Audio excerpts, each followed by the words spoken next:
하나님 말씀 요한복음 11장입니다. 요한복음 11장 우리 28절 말씀에서부터 44절까지 말씀 읽겠습니다. 우리 한 절씩 교독하시고 44절은 함께 읽겠습니다. 이 말을 하고 돌아가서 가만히 그 자매 마리아를 불러 말하되 선생님이 오셔서 너를 부르신다 하니 마리아가 이 말을 듣고 급히 일어나 예수께 나아가매 예수는 아직 마을로 들어오지 아니하시고 마르다가 맞이했던 곳에 그대로 계시더라. 마리아가 함께 집에 있어 이루어던 유대인들은 그가 급히 일어나 나가는 것을 보고 곡하러 무덤에 가는 줄로 생각하고 따라가더니 마리아가 예수 계신 곳에 가서 배웠고 그 발 아래 엎드려 이르되 주께서 여기 계셨더라면 내 오라버니가 죽지 아니하였겠나이다 하더라. 예수께서 그가 우는 것과 또 함께 온 유대인들이 우는 것을 보시고 심령의 비통이 여기시고 불쌍히 여기사 이르시되 그를 어디에 두었느냐 이르되 주에 와서 보옵소서 하니 예수께서 눈물을 흘리시더라. 이에 유대인들이 말하되 보라 그를 얼마나 사랑하셨는가 하며 그 중에 어떤 이를 말하되 맹인의 눈을 뜨게 한 이 사람이 그 사람이 죽지 않게 할 수 없더니 이에 예수께서 다시 속으로 비통히 여기시며 무덤에 가시니 무덤이 굴리라 돌로 막았거늘 예수께서 이르시되 돌을 옮겨 놓으라 하시니 그 죽은 자의 말다가 이르되 주여 죽은 자가 나으리 되었으니 벌써 냄새가 나나이다. 예수께서 이르시되 내 말이 네가 믿으면 하나님의 영광을 보리라 하지 아니하였느냐 하시니 돌을 옮겨 놓은 예수께서 눈을 들어 오르러보시고 이르시되 아버지여 내 말을 들으신 것을 감사합니다. 항상 내 말을 들으시는 줄을 내가 알았나이다. 그러나 이 말씀 하옵는 것은 둘러선 무리를 위함이니 곧 아버지께서 나를 보내신 것을 그들로 믿게 하려 함이니이다. 이 말씀을 하시고 큰 소리로 나사로야 나오라 부르시니 죽은 자가 수족을 배로 동인 채로 나오는데 그 얼굴은 수건에 쌓였더라. 예수께서 이르시되 풀어 놓아 다니게 하라 하시니라. 아멘. 오늘 요한복음 쉬운 7번째 시간입니다. 예수님께서 나사로를 무덤 밖으로 불러내는 장면이 오늘 말씀 속에서 있습니다. 그래서 우리가 내용 분해를 보시면 우리가 지난 시간에 예수님께서 나는 부활이요 생명이니 내가 이를 믿느냐라고 마르다에게 물었고 마르다가 27절에서 아주 유명한 베드로와 같은 또 제자들과 같은 신앙의 고백을 합니다. 주님은 그리스도시고 살아계신 하나님의 아들이다 라고 하는 그런 위대한 고백을 하고 나서 오늘 이어지는 말씀의 내용은 이제 그 마르다가 이제 마리아를 불러서 예수님을 만나게 하고 그리고 그 마리아와 함께 나사로 무덤에 가서 나사로를 무덤 밖으로 불러내는 것이 오늘 우리가 읽은 본문 말씀의 내용입니다. 그래서 이 페이지 제일 위로 올라가시면 우리가 지난 시간까지 5번까지 말씀을 이제 했고요. 5번의 말씀에 보면 마르다의 고백에 관하여 이야기를 했지요. 그래서 마르다가 제자들을 대신해서 이제 분명하게 이제 고백을 하게 됐습니다. 그리고 6번, 7번, 8번이 이제 오늘 우리가 함께 해야 될 말씀의 내용입니다. 그래서 마르다는 이제 돌아와서 마리아에게 선생님께서 너를 찾는다라고 이야기하게 되자 이제 마리아가 예수님께 달려가게 되고 그리고 동시에 마르다가 했던 말을 똑같은 말로 병행 구조처럼 하게 되죠. 예수님께서 만약 여기 계셨다면 우리 오라버니가 죽지 않았을 텐데 예수님이 계시지 않아서 그런 게 오라버니가 죽게 됐다라고 하면서 예수님을 안타깝게 기다렸던 것을 이제 보여주게 됩니다. 예수님께서 이제 마리아와 또 마리아와 함께 왔던 많은 사람들이 이제 우는 것을 보시면서 마음에 이제 비통히 여기시고 이제 불쌍히 여기시고 이제 눈물을 흘리시게 되는데 물론 이것은 이제 나사로가 죽었기 때문에 흘릴 슬픔의 표현이기도 하고 동시에 거기 있었던 마르다와 또 마리아 더불어서 함께 있던 유대인들이 생명의 주와 부활의 주님을 제대로 알아보지 못하고 있는 그 사실에 대하여 예수님께서 또 안타까운 마음으로 연민으로 바라보시는 내용을 그렇게 이제 표현을 하게 됩니다. 그리고 마침내 예수님께서 죽은 나사로를 다시 이제 살리시는 사건을 이제 보도하게 됩니다. 우리 본문 주석 보겠습니다. 그래서 예수님을 맞으러 하러 나온 마리아의 모습, 마리아인데 못하났네요. 마리아의 모습은 어떠합니까? 그래서 오늘 28절 말씀부터 34절까지 있는 말씀의 내용인데 제가 이 부분을 다시 한번 읽어드립니다. 이 말을 하고 돌아가서 가만히 그 자매 마리아를 불러 말하되 선생님이 오셔서 너를 부르신다 하니 마리아가 이 말을 듣고 급히 일어나 예수께 나아가며 예수는 아직 마을로 들어오지 아니하시고 마르다가 맞이했던 곳에 그대로 계시더라. 마리아와 함께 집에 있어 위로하던 유대인들은 그가 급히 일어나 나가는 것을 보고 곧가로 무덤에 가는 줄로 생각하고 따라가더니 마리아가 예수 계신 곳에 가서 배웠고 그 발 아래 엎드려 이르되 주께서 여기 계셨더라면 내 오라버니가 죽지 아니하였겠나이다 하더라. 이렇게 이야기를 하게 됩니다. 마리아가 언니의 부름을 받고 예수님께 나아가게 됩니다. 그런데 오늘 여기서 우리가 마르다가 예수님을 향하여 표현한 말이 참 중요한 말씀이기도 합니다. 오늘 28절에 있는 말씀의 내용인데 제가 거기에 달아드렸는데요. 이 말을 하고 돌아가서 가만히 그 자매 마리아를 불러 말하되 선생님이 오셔서 너를 부르신다 이렇게 이야기를 했습니다. 제가 여러 번 말씀드렸습니다만 오병이의 기적 때도 그렇고 예수님 당시에 유대인들은 여자와 어린아이를 숫자로 세지 않을 정도로 그렇게 뭐랄까요 남자를 우선시하는 그런 시대 속에서 가부장적 사회였었는데 그렇기 때문에 당연히 랍비도 제자를 삼으면 누구만 삼았겠어요? 남자들만 제대로 삼았는데 여자를 제자로 두지 않았다라고 하는 얘기입니다. 그래서 그때 당시 사회의 눈으로 본다라고 하면 오늘 마르다가 예수님께 선생님이라고 표현한 그 말 자체가 굉장히 파격적인 그런 내용이고요. 아무튼 예수님은 이 세상에 오셔서 이 세상이 가지고 있었던 여러 가지 편견의 울타리를 넘어서 행동을 하셨고 또 그것을 통하여 가난한 이들에게 복음을 전하셨다라고 하는 사실입니다. 우리 3페이지로 가겠습니다. 마리아는 언니의 말을 듣고 예수를 맞으러 밖으로 뛰어나가게 됩니다. 다시 한번 마르다와 완전하게 병행 구조로 똑같은 말을 반복하게 되지요. 32절에 보면 주께서 여기 계셨더라면 내 오라버니가 죽지 아니하였겠나이다 라고 이야기를 하게 됩니다.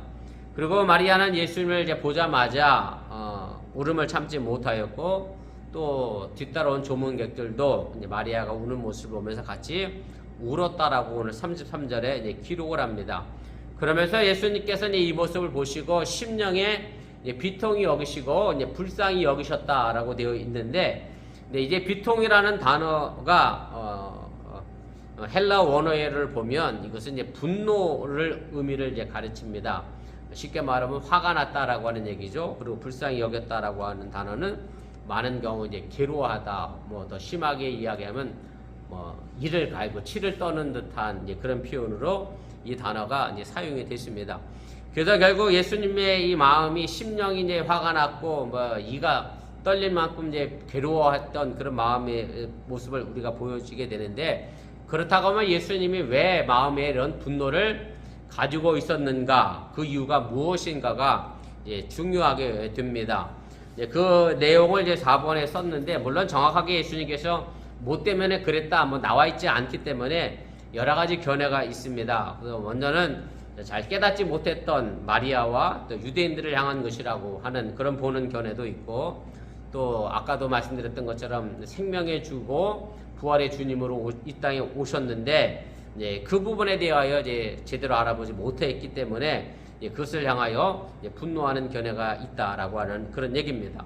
또 한편으로는 사망에 대한 것으로서 생명의 주의로서 사명을 본 상태에서 나사로의 죽음을 보는 것을 통하여 분노했다라고 하는 그런 견해도 있고 또 아니면 나사로의 부활이 결국은 이 사건 이후에 바리새인들이 예수님을 잡아 죽이려고 하는 계획을 세우기 때문에 결국 예수님의 죽음과 연결됐기 때문에 그래서 비정한 현실에 대해서 분노한 것이 아니냐 이렇게 여러 가지 견해가 있습니다.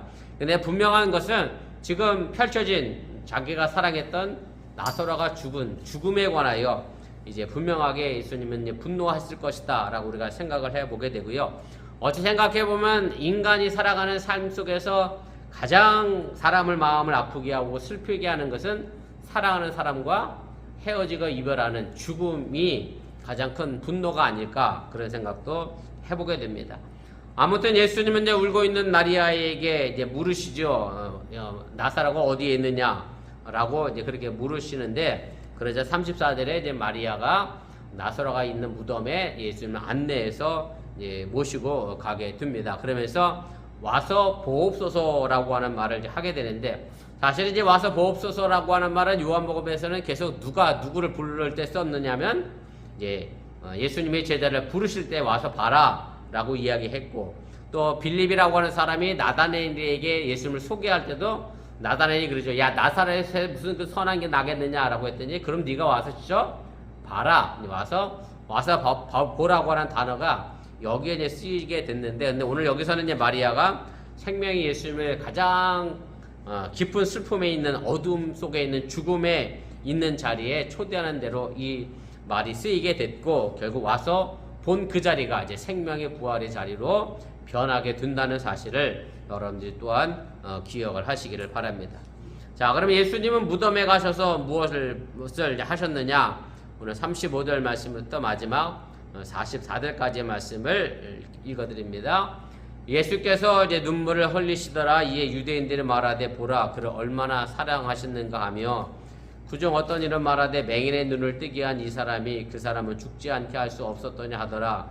이에 예수께서 다시 속으로 비통히 여기시며 무덤에 가시니 무덤이 구리라 돌로 막았거늘 예수께서 이르시되 돌을 옮겨 놓으라 하시니 그 죽은 자의 누이 마르다가 이르되 주여 죽은 지가 나흘이 되었으며 벌써 냄새가 나나이다. 예수께서 이르시되 내 말이 네가 믿으면 하나님의 영광을 보리라 하지 아니하였느냐 하시니 돌을 옮겨 놓으니 예수께서 눈을 들어 우러러 보시고 이르시되 아버지여 내 말을 들으신 것을 감사하나이다. 항상 내 말을 들으시는 줄을 내가 알았나이다. 그러나 이 말씀 하옵는 것은 둘러선 무리를 위함이니 곧 아버지께서 나를 보내신 것을 그들로 믿게 하려 함이니이다. 이 말씀을 하시고 큰 소리로 나사로야 나오라 부르시니 죽은 자가 수족을 베어 동인 채로 나오는데 그 얼굴은 수건에 쌓였더라. 예수께서 이르시되 풀어 놓아 다니게 하라 하시니라. 예, 마리아에게 나사로를 어디에 두었느냐라고 이제 묻고 나서 마리아의 안내를 받으며 예수님은 이제 무덤에 이르게 됩니다. 그리고 35절에 예수님도 무덤에 도착해서 마리아와 다른 조문객들처럼 눈물을 흘리셨다라고 기록을 합니다. 예수님께서 이렇게 눈물을 흘리셨더니 함께 했던 유대인들이 두 가지 생각을 합니다. 그 첫째는 뭐냐면 36절에 있는 말씀인데, 유대인들이 말하되 보라 그를 얼마나 사랑하셨는가. 그러니까 나사로를 얼마나 사랑했으면 죽은 나사로를 바라보며 눈물을 흘리셨겠느냐라고 하는 얘기죠. 아무튼 이 사람의 말대로 예수님은 나사로를 정말로 사랑하셨고, 이제 문제는 이제 예수님의 사랑은 단순히 죽은 자를 그리워하며 눈물을 흘리는 정도의 사랑이 아니었다고 하는 사실을 그 유대인들과 마르다와 마리아는 미처 깨닫지 못했다라고 하는 얘기입니다. 그래서 나사로의 죽음을 다시금 기쁘게 할 예수님의 사랑에 대해서는 전혀 알지 못했다라고 하는 그런 얘기입니다. 자, 두 번째로 유대인들의 반응은 어떤 것이 있었느냐 하면 37절의 반응입니다. 가로 3번에 있는 내용인데요.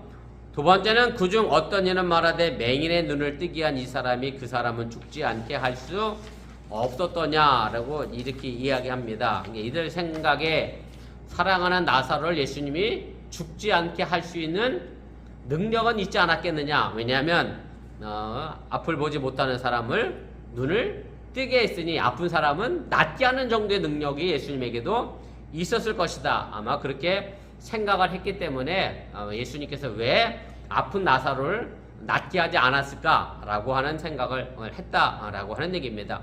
그런데 사실은 이 사람들의 생각이 아마 우리가 이 땅에서 살아가는 많은 신앙인들의 대부분의 사람들이 그런 생각입니다. 무슨 얘기냐면 간혹 저도 그런 얘기를 듣습니다만은 정말 하나님이 살아계시다고 하면 이 땅에 고난도 혹은 굶주림도 전쟁도 어떤 자연재해도 없는 세상을 하나님이 만드셔야 그것이 진짜 하나님의 사랑이 아니냐, 그렇게 극단으로 생각하고 제게 질문한 사람도 없지 않아 있습니다. 사실은 이것이 대부분의 사람들의 생각이고, 오늘 여기 있던 유대인들의 생각도 그랬고, 또 예수님을 그래도 좀 안다라고 했던 마르다와 마리아도 뭐라고 얘기했냐면, 만약 예수님이 여기 계셨더라면 우리 오라버니가 살아나지 않았겠느냐라고 이제 가정을 하면서 이런 가정을 이제 우리가 하게 됩니다. 사실은 이 질문은 또 우리가 이렇게 바꿔갈 수도 있습니다. 무슨 얘기냐면 제가 이 부분도 설교 시간에 몇 번 들었습니다만은 예수님은 왜 십자가에서 자신을 죽게 했느냐? 꼭 십자가를 져야만 구원자가 될 수 있었겠느냐? 하나님은 살아서도 구원자로서 예수님을 바로 세울 수 있지 않았겠느냐? 왜 그런데 십자가를 통해서 예수님을 죽게 했느냐라고 하는 질문을 우리가 또 바꿔서 할 수도 있다라고 하는 얘기입니다. 근데 사실은 이것에 대한 대답은 요한복음에서 나와 있는 내용은 뭐냐면 오직 예수님의 죽음을 통해서만 예수님은 인간의 공동의 운명을 나누어 가지고서야 세상을 구원하실 수 있다라고 하는 사실을 여러분들이 기억하시길 바랍니다. 사실은 예수님이 죽지 않고 무조건 우리를 구원하시고 용서해 주셨다라고 하면 하나님의 공의와 사랑에 위배가 됩니다. 무슨 얘기냐면 하나님의 공의는 죄에 대하여 뭘 해야 되는 거죠? 심판하고 벌해야 되잖아요. 그래서 그 다음에 사랑은 무조건적인 용서를 해야 되는데 그렇게 되면은 공의와 사랑이 서로 이제 충돌을 하게 됩니다. 그래서 이 두 가지 방법을 해결할 수 있는 것은 뭐냐면 내 죄를 그 누군가가 공의롭게 대신 져주는 거고 그것 때문에 우리가 하나님의 사랑으로 죄에서 용서받아 구원받는 이 두 가지를 이룬 사건이 바로 십자가 사건이고 그것이 요한복음이 우리에게 전해주는 복음의 핵심이라는 사실 또한 여러분들이 잊지 마시길 바랍니다. 그래서 죽지 않고서는 우리가 죽음을 이겨낼 수 없다라고 하는 얘기고요. 예수님의 십자가의 사랑의 죽음만이 바로 미움과 경쟁과 시기와 질투와 욕심과 거짓과 모함과 폭력과 여러 가지 일들이 일어나는 이 세상 속에서 온전한 죽음을 이겨낼 수 있는 힘이 된다고 하는 사실을 여러분들이 믿으시기를 바랍니다. 가로 5번입니다. 이제 무덤으로 가신 예수님은 이제 다시 한번 마음속에 비통이 여기시죠. 38절 말씀인데 이에 예수께서 다시 속으로 비통이 여기시며 무덤에 가시니 무덤이 굴이라 돌로 막았거늘 이렇게 되어 있습니다. 그래서 무덤을 막아 놓았던 큰 돌, 결국 산자와 죽은 자를 갈라 놓은 큰 돌이 장애물로 놓여 있게 됐습니다. 하지만 예수님은 이 죽음의 장애물, 이 돌을 이제 굴러 가게 하시고 죽음이 더 이상 영원한 이별이 될 수 없음을 우리에게 보여주게 되는데 그래서 예수님께서 이 돌을 옮겨 놓으라고 이제 39절에 말씀을 하시게 됩니다. 그런데 이미 27절에서 마르다가 예수님께 아주 놀라운 제자를 대신했던 그 고백을 했던 완벽한 고백을 했던 마르다가 오히려 또 다른 장애물로 이제 등장을 하게 됩니다. 무슨 얘기냐면 39절에 있는 말씀입니다. 그 죽은 자의 누이 마르다가 이르되 주여 죽은 지가 나흘이 되었으며 벌써 냄새가 나나이다. 이것이 마르다가 알고 있는 예수님의 모습이죠. 자신의 오빠가 이미 죽은 지 나흘이 지나서 막 썩어가고 있는 상황이니 예수님 굳이 돌을 굴러가면서 그 안에 무덤에 들어갈 이유가 없습니다. 예수님이 들어가 봐셔야 하실 일이 없다라고 하는 얘기가 바로 마르다의 이야기라고 하는 얘기고 그래서 이 마르다가 아는 예수님, 마르다가 아는 이 메시아 하나님의 아들 구원자 예수님은 죽은 자를 당장 살려낼 수 있는 능력을 갖지는 못했다. 거기까지만 알고 있었던 믿음이었다라고 하는 얘기입니다. 7번입니다. 그래서 이런 마르다에게 예수님이 자신이 예전에 했던 말을 기억하라고 이제 요구하시게 되는데 40절 말씀인데 40절에 이렇게 되어 있습니다. 예수께서 이르시되 내 말이 내가 믿으면 하나님의 영광을 보리라 하지 아니하였느냐 이렇게 이야기하는데 사실은 오늘 여기 나와 있는 이 40절에 있는 말씀은 요한복음에 나와 있는 말씀의 내용은 아닙니다. 아무튼 예수님과 마르다와의 대화 속에 이런 이야기가 있었기 때문에 요한복음 저자가 이 부분을 상기시킨 것으로 우리가 생각을 해볼 수가 있고요. 또 다른 한편으로 생각해 본다라고 하면 25절에 예수님께서 하셨던 말씀이 있습니다. 무슨 얘기를 하셨느냐면 무릇 살아서 나를 믿는 자는 영원히 죽지 아니하리라 하면서 내가 이것을 믿느냐라고 이제 물었잖아요. 근데 이 부분에 하나님의 영광을 보리라고 하는 말로 이것을 이제 바꿔 말씀하신 것이 아닌가 뭐 이렇게 추측하기도 합니다. 어쨌든 예수님은 이제 4절에서 말씀하신 대로 나사로를 통해서 하나님과 예수님 자신에게 모두 영광 받을 때가 바로 이때임을 분명하게 보여주시고 우리에게 나타내 보이셨다라고 하는 얘기입니다.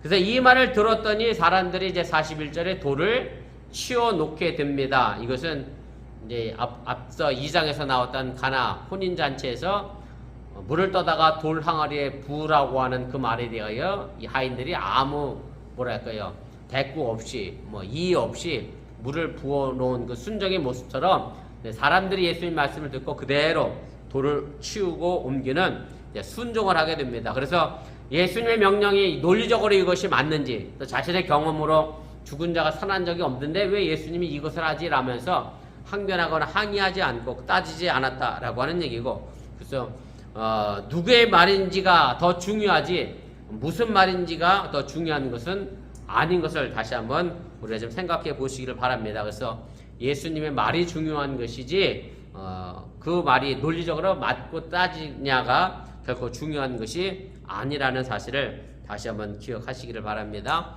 9번입니다. 그리고 나서 예수님이 이제 공개적으로 이제 기도를 하십니다. 오늘 41절부터 42절에 나와 있는 기도의 내용인데, 근데 이 기도 내용을 보면은 예수님께서 나사로를 살려달라 이런 식의 기도를 하지 않고 계십니다. 뭐라고 기도하고 계시냐면 아버지여 내 말을 들으신 것을 감사하나이다. 항상 내 말을 들으시는 줄을 내가 알았나이다. 그러나 이 말씀 하옵는 것은 둘러선 무리를 위함이니 곧 아버지께서 나를 보내신 것을 그들로 믿게 하려 함이니이다. 이렇게 기도합니다.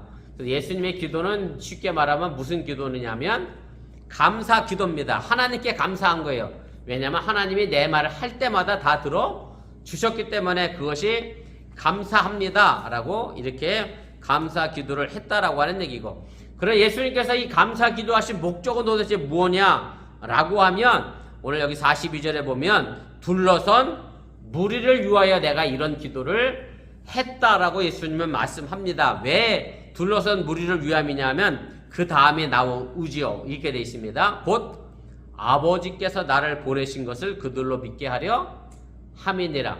하나님을 향하여 예수님이 감사 기도한 이유는 뭐냐면 하나님과 예수님의 관계를 지금 기도를 듣고 있는 사람들에게 제대로 알려주고 보여주고 믿게 하기 위하여 예수님은 하나님께 감사 기도를 하면서 내가 하나님의 아들이니 당연히 하나님이 아버지니 내 기도를 들어주실 것이다 라고 하면서 하나님과 이 예수님과의 관계를 지금 옆에 둘러선 사람들에게 믿게 하기 위하여 이 기도를 하셨다라고 분명하게 목적을 이제 말씀을 하시게 됩니다.